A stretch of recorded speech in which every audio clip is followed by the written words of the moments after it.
Hi everybody, my name is Larsen. You probably already know that triads are great as chord voicings for other jazz chords. And in this video I'm going to show you how I use 6 different triads and their inversions to play a simple Cmaj7 chord. For each of the examples I'm going to go over 2-5-1 so you can hear how it works in that context, and I'm going to talk about what the different colors are that you get out of exactly this triad. In fact, I actually use 10 different triads, but the last 4 are a little bit more tricky to use, and I'll go over them at the end of the video. If you want to learn more about jazz guitar and check out some videos on improvising over chord progressions, arpeggios, chord voicings, then subscribe to my channel.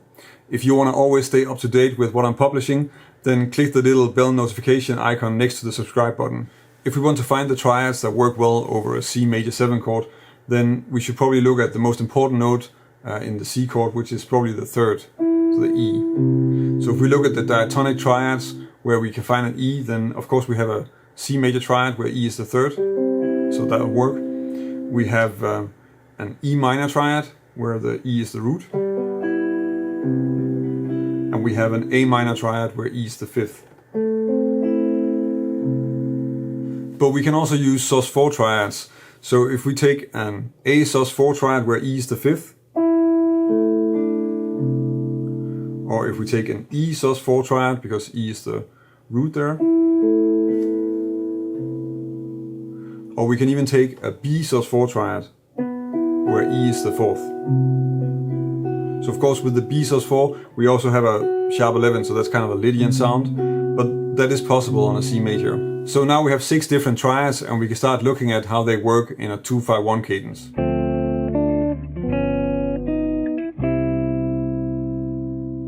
In the first example I'm using the C major triad, and of course the C major triad doesn't have really a lot of color to it because it's just a basic chord, and I chose to put the E on top in this case because if I put the C on top it really sounds like just the ending of the song. It's going to be. But in this case I'm using this F major triad for the D minor, and then moving up to a G7 altered that's first with a flat 5, flat 13, and then to the C major triad. The next example is using the E minor.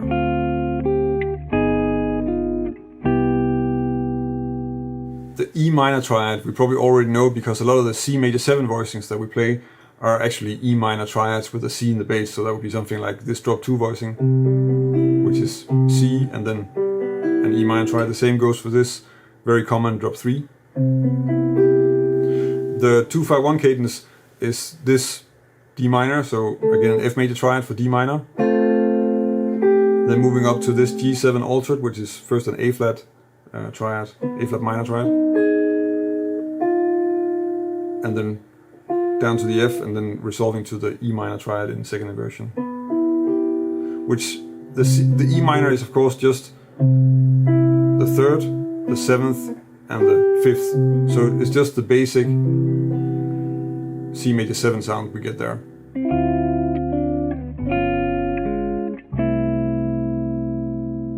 In the third example I'm using an A minor triad, and in fact the A minor triad gives us a C6 sound, because if we look at the A minor shape like this with a C in the bass, that's a C6 chord, not really a Cmaj7. But whenever you're playing a Cmaj7 you can actually play a Cmaj6 as well, so that doesn't really matter too much, and you might as well just have that as one of the voicings that you can sort of find and use when you're comping on a Cmaj7.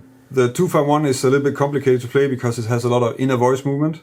So I'm starting with this D minor 7, which is sort of a almost cluster-like voicing, and then I'm moving the inner voice from E to D, and then I'm moving to this G7 altered with a flat 5, and then I'm moving the B to an A flat, and then I have this sort of nice D flat major triad that's going to resolve to the A minor triad like this.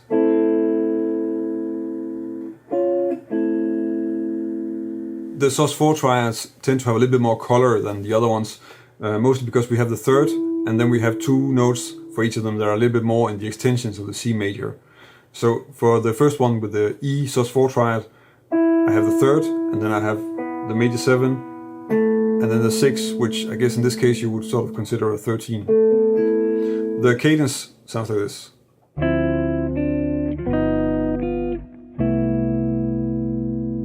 in the cadence that resolves to the E sus4 triad. I start with this D-7 voicing, and then I have this melody, and then I move to this G7, and then resolve.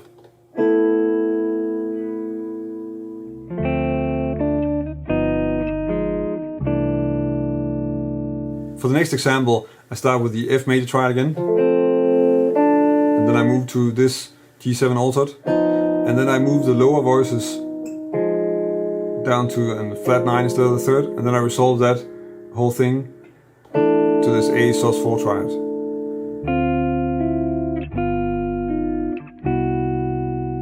For the B sus4 triad, I'm starting with a D minor voicing, that's this sort of cluster-like voicing again, but I'm starting with just playing the third and the seventh, and then adding the 9 later. And I'm doing something similar with the G7, so I'm playing first the third and 7, and then adding the flat 13 later, and then resolving that to the B sus triad over C, which gives us this Cmaj7 sharp 11 sound.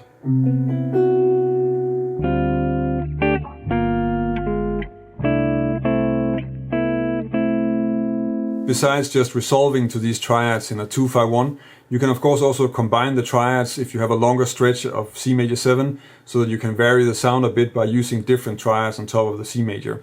And that's what I'm trying to illustrate in the example that I just played. So in this one I'm starting with a quarter voicing for the D minor, so this one, and then moving up to the next one here in the scale, and then we get this G7 altered, where I take the sharp 9 down to a flat 9. And then we get this set of triads on the C major, so first an A sus4, then A minor, and then E sus4, and then back to A minor. And this kind of also has sort of the feeling of an inner voice movement. And you could almost turn this into a vamp, I think.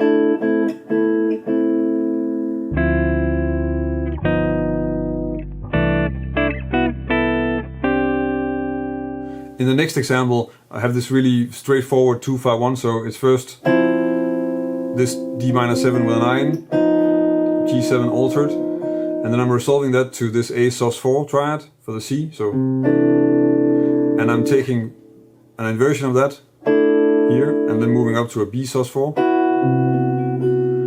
and then this E minor sus4 triad, and then this G sus4 triad on the C. The last voicing I used was a G sus4 triad, and while it works really well for a Cmaj7 in this context, it doesn't contain an E, so you have to be a little bit more careful. And this is one of the 4 other triads that I use from time to time as a C major voicing. So the G7 sus4 will work really well, and you can actually get away with using a G as well, so you have this sound of a G over a C. And another one that I use that also doesn't contain an E is a D major triad, which gives us again a Lydian sound. And then one that does contain an E, which is the E major over C. But since this gives us a Cmaj7 with a sharp 5, this is again something you have to be a little bit careful about whether it's gonna fit in the context where you're using it. Because if you have a G in the melody, or if you're playing behind a soloist that's really spelling out the fifth in the changes, then that's probably not going to work that well.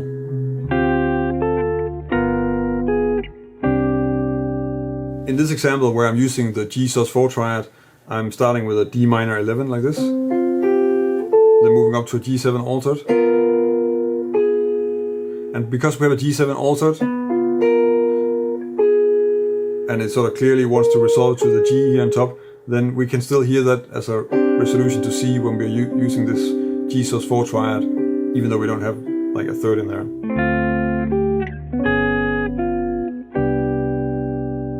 With the G major triad, we kind of have to rely on an altered dominant again to really get the sound of the resolution across, but then that also works quite well. So I start with this F major triad, and then I'm moving up to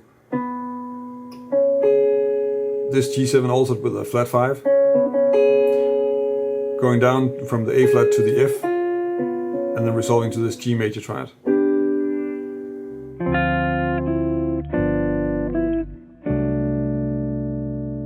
The D major triad is a little bit easier to work with, so here I again start with the F major triad, and then I make a melody that's sort of just descending, so down to this straight ahead B diminished triad for the G7, up to the 13, and then resolving to the D major triad over C.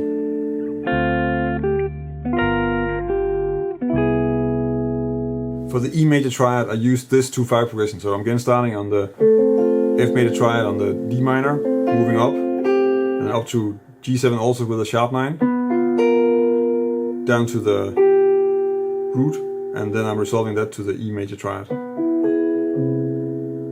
As you can tell, you have a lot of different sounds available from these triads, and even if you just stick with the first 6 ones that are just easy to insert whenever you come across a Cmaj7, you really have a lot of variation available.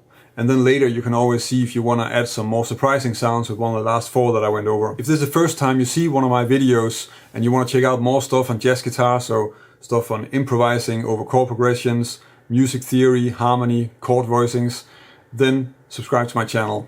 I publish a new lesson every Thursday, and I've been doing it for quite some time, so there's really a lot of lessons available already on my channel. If you want to help me keep making all these videos, then check out my Patreon page. I'm very grateful for the small community of people that are supporting me on Patreon, because they're helping me finding the time and the money to keep on making all these videos, and on Patreon I can give them something in return for their support. So if you want to help me, check out my Patreon page. That's about it for this week. Thank you for watching, and on to next week.